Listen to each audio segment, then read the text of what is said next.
Greetings, YouTube. So, there's this rather large controversy about Syrian and Iraqi refugees, people that are fleeing ISIL and Assad. And there are a whole lot of Americans that have their panties in a bunch about this issue. They are screaming in terror and acting like cowards. They seem to think that if a person says, "I want to be a refugee," they are immediately let into a country. It takes anywhere between months to years to get admitted to the United States as a refugee. Years. It can take up to 2 years to get admitted. These people are thoroughly vetted. Now, is there a possibility that one of these people may commit a crime when they're here? Yes. Guess what? There's the possibility that every single person on the North American continent could commit a crime. We don't hold that against them. We have this funny thing in America that we presume someone's innocent until they've been proven guilty.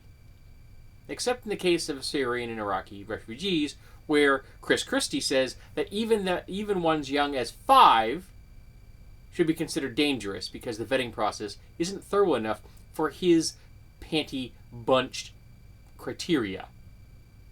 He's appealing to the incredibly socially conservative Republican base and trying to out-crazy all the other candidates.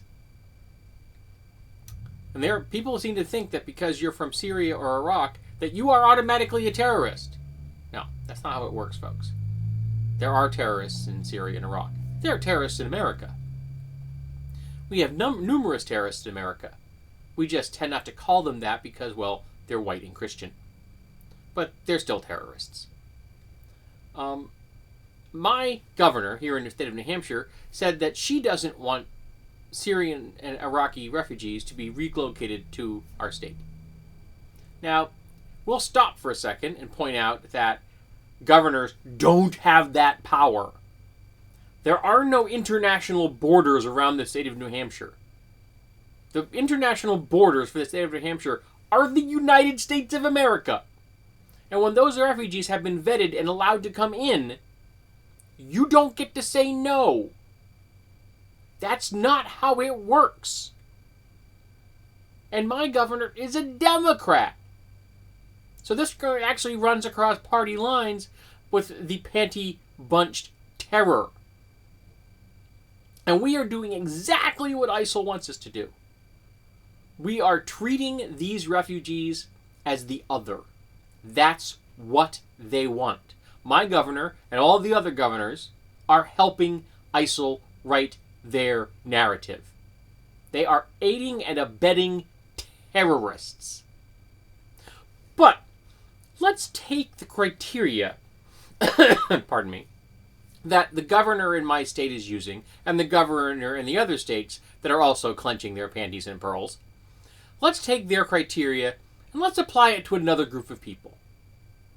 They're saying don't let the Syrians and the Iraqis in because they could be terrorists. Okay?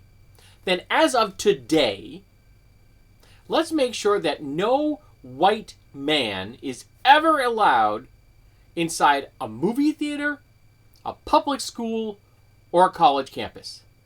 Never. You can't go to any of those places anymore.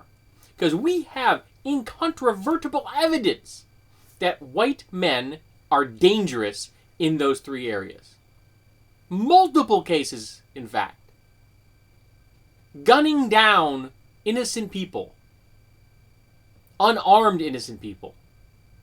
So, if Syrians and Iraqis are presumed to be terrorists, then all white men must be presumed to be terrorists, correct?